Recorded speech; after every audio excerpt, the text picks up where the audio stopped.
The story of the crucifixion. And as they led him away, they seized one Simon of Cyrene, who was coming in from the country, and laid on him the cross to carry it behind Jesus. And there followed him a great multitude of the people and of women who were mourning and lamenting for him. But turning to them, Jesus said, "Daughters of Jerusalem, do not weep for me, but weep for yourselves and for your children. For behold, the days are coming when they will say, 'Blessed are the barren and the wombs that never bore and the breasts that never nursed.' Then they will begin to say to the mountains, 'Fall on us,' and to the hills, 'Cover us.' For if they do these things when the wood is green, what will happen when it is dry?" 2 others who were criminals were led away to be put to death with him. And when they came to the place that is called the Skull, there they crucified him, and the criminals, one on his right and one on his left. And Jesus said, "Father, forgive them, for they know not what they do." And they cast lots to divide his garments. And the people stood by, watching, but the ruler scoffed at him, saying, "He saved others, let him save himself, if he is the Christ of God, his chosen one." The soldiers also mocked him, coming up and offering him sour wine, and saying, "If you are the king of the Jews, save yourself."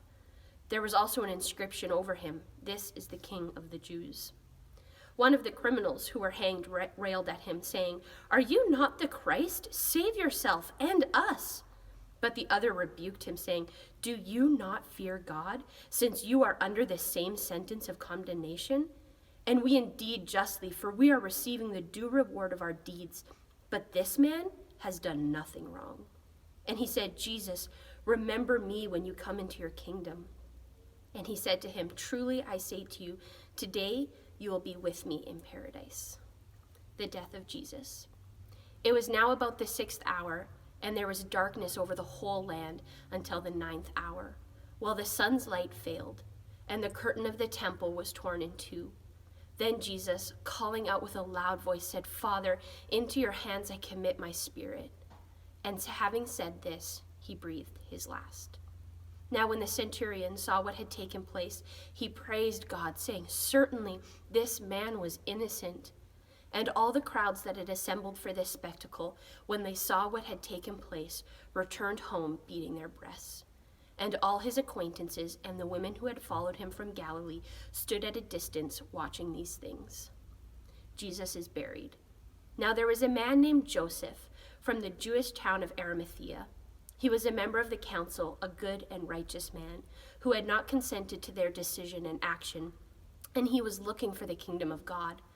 This man went to Pilate and asked for the body of Jesus. Then he took it down and wrapped it in a linen shroud and laid him in a tomb cut in stone, where no one had ever yet been laid. It was the day of preparation, and the Sabbath was beginning. The women who had come with him from Galilee followed and saw the tomb and how his body was laid. Then they returned and prepared spices and ointments. On the Sabbath, they rested according to the commandment. This is the word of the Lord.